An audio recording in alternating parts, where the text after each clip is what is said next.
La greffe entre tradition et modernité s'est traduite sur le terrain par la création de différents comités composés d'anciens, de femmes, de jeunes, d'ivoiriens et d'halogènes, tous chargés d'aspects spécifiques de la gestion du village. Au niveau de la tradition, il y a des règles qui régissent un peu la communauté. Mais ça, c'est les anciens qui maîtrisent ça. Ça, c'est leur travail. Mais maintenant, il y a les rapports avec l'administration. Les rapports avec ceux qui viennent d'Europe ou chose. Ça, ceux qui savent lire et écrire, c'est leur rôle. Mais ils rendent compte au chef. Il faut cohabiter, les deux cohabitent.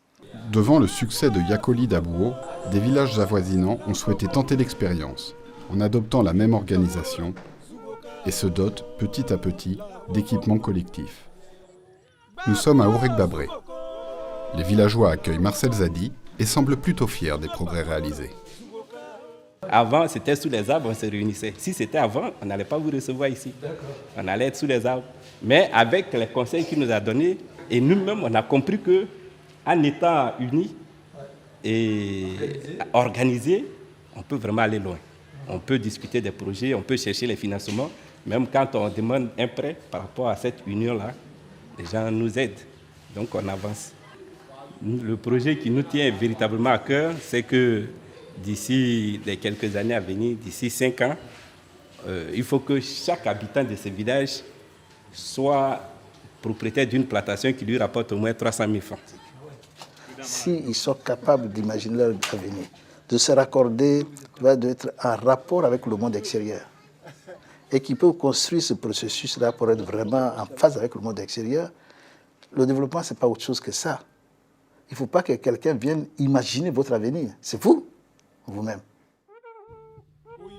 À quelques kilomètres de là, le village de Lessiri suit l'expérience avec intérêt, mais aussi un temps de retard, faute d'organisation. Les autorités traditionnelles gèrent seules la collectivité. Et les villageois, même éduqués comme ces instituteurs, ont encore du mal à intégrer les principes prônés par Marcel Zadi. Peut-être on n'est pas conscient de votre rôle. L'enfant s'identifie, il va s'identifier par rapport à vous. Au maître, ce que le maître fait. Donc vous avez un rôle dans un village comme Lessiri, un rôle extrêmement important. Le développement est un processus intime, individuel, qui demande un accompagnement permanent, une pédagogie et une endurance à toute épreuve. Marcel Zadi a dépassé le stade de la déception initiale et sait se réjouir des petits progrès enregistrés ici ou là. La dynamique est lancée et l'exemple de la réussite des voisins vaut mieux que n'importe quel discours. Même le sac de riz, à la fin du mois, j'étais obligé de leur donner un sac de riz, chaque mois. Maintenant, je n'achète plus. Hein? Pas pour tout le monde dans le village. Les gens ne viennent plus me voir de partout pour que j'achète des sacs de riz au village. C'est ça le progrès.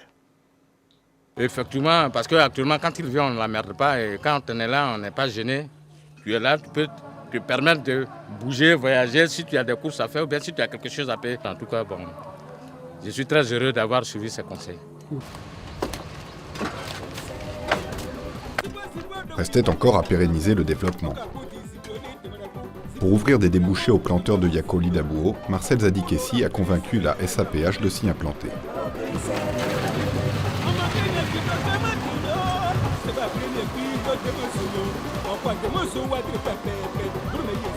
L'entreprise emploie une centaine de salariés, tous issus d'autres villages et payés au SMIC local, soit environ 70 €. Malgré la baisse des cours mondiaux, elle garantit aux villageois planteurs un revenu stable et plus que confortable. De quoi faire réfléchir les Ivoiriens partis en ville chercher un travail. Bon, actuellement, je me sens mieux parce qu'on était tous en ville. Le président Zadi nous a tous dit, nous jeunes du village qui résidons en ville, de revenir par le village. Moi, précisément, je viens de finir ma parcelle que mon père m'a donnée d'une superficie de 5 hectares. En agriculture, je sais que dans quelques années, il serait grand producteur. Si ça ne va pas à l'école, la terre ivoirienne elle est vraiment productrice. Ce n'est pas seulement en ville qu'on peut avoir de l'argent, mais si, il y en a. Inverser l'exode rural pour désengorger les bidonvilles et redynamiser les régions, voici à terme l'un des objectifs du modèle de développement de Marcel Zadi Kessi. Encore faut-il pouvoir dépenser son argent sur place, créer des magasins, développer les loisirs, les moyens de communication. Il faut passer d'abord par la communication. C'est en cela que M. Zadi a initié une chose, c'est-à-dire que développer par la communication. C'est ce que nous sommes en train de vivre actuellement.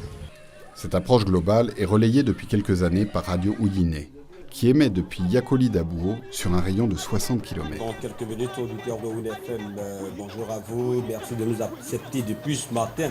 Par exemple, il y a une émission qu'on appelle Azilibou. Azilibou, ça veut dire travaillons. Donc, notre objectif, c'est d'amener la population à rester chez elle et travailler pour développer nos villages. Bureautique, qu'est-ce que vous êtes en train de faire? Nous sommes en train de taper un test. Aujourd'hui, c'est qu'apprendre l'ordinateur, c'est une bonne chose pour moi. Ce pôle de modernité ouvre des perspectives inespérées pour des jeunes qui désormais peuvent aussi découvrir l'informatique, se former sur Internet et se connecter au reste du monde. Dans ces conditions, rester au village est possible, agréable même, comparé à l'enfer des villes. Yakoli d'Abouo reste pourtant une exception, et Marcel Zadikessi un prophète. Dans un pays en proie à la rapine d'État et à la médiocrité, son exemple est dangereux et pourrait détourner les populations de leurs prédateurs institutionnels. Un groupe d'individus se réunissent, sont 20, mais tous les 20 sont malhonnêtes. Ils vont voter pour désigner un. Celui-là, est-ce qu'il sera honnête? Qu'il s'agit au niveau d'une famille, d'une communauté, d'une école, d'un ministère, d'un village. Il faut donner l'exemple. Les premiers responsables doivent donner l'exemple. Je dis à la limite, il faudra quand même voir leur vie, ça se voit, comment ils mènent leur vie au plan individuel, pour leur donner une responsabilité au niveau national ou de toute une communauté. Il faut quand même aller voir si vraiment des valeurs morales sont respectées, au moins. Yakoli d'Abouo est viable et applicable à l'ensemble du pays. Mais sans changements institutionnels et changement radical des pratiques et mentalités des élites, ce modèle de développement est voué à la marginalité, aux grandes dames des populations maintenues en otage par leurs dirigeants actuels.